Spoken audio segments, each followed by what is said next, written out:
Welcome back to Destination Dive. Artificial reefs have been around for decades, if not centuries. From the mighty Vandenberg in Key West to sunken wooden vessels and anchors, these artificial reefs have proven to not only create a safe haven for countless marine species, but they take pressure off the natural reef, which has been in decline. Now, a new program is taking artificial reefs to the next level by using concrete. Our first artificial reef deployment was actually a project out in the Gulf of Mexico, about 16 nautical miles northeast of Key West.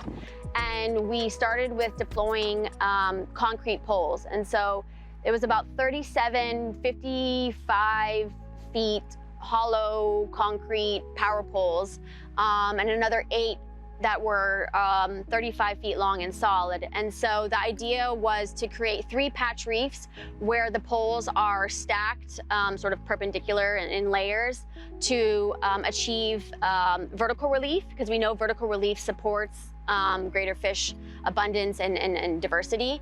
The first artificial reef was deployed, and within a matter of days, there were already fish congregating on the poles, a win-win for the artificial reef program.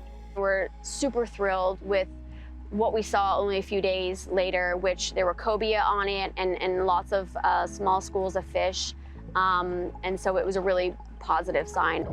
With a decline in our natural reef system, there has been a race against time to repair those reefs. Organizations are quickly growing and planting corals on our natural reefs. Artificial reefs are one more tool that can help our oceans thrive, especially in areas facing significant environmental challenges.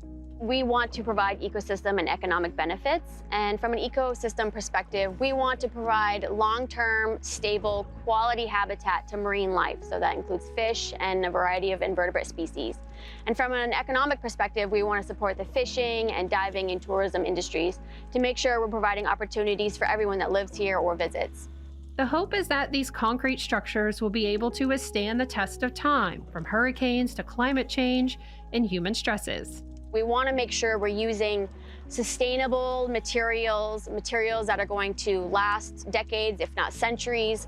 They're going to be stable, they're going to withstand the hurricanes that we get down here, and they're going to support processes like settlement and interactions with other organisms so that they provide a healthy environment. These structures will be strategically placed along the seafloor, acting as waypoints for fish migrating from near to offshore locations, from the Gulf to the Atlantic. We don't want to just put these structures out. We want to actually learn from them. We want to study them. We want to evaluate the long-term outcomes, both from an environmental and economic and social perspective. So we want to see what benefits that these structures provide to different organisms, different species, and really look at the sort of net outcome of these structures.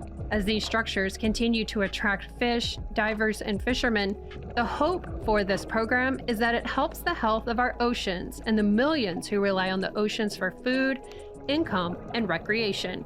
The more complex habitat you have, the greater biodiversity it can support. And so what we really want to do is think about the ecosystem, the organisms that are going to be interacting with these structures, and try to provide as many different shapes and sizes of spaces that the variety of organisms can use, but also make it so that it's visually interesting for divers. If that is one of the locations where these structures will be deployed, is somewhere that divers can access it, as well as fishermen as well. So we want to think about how the structures might impact interactions with anglers.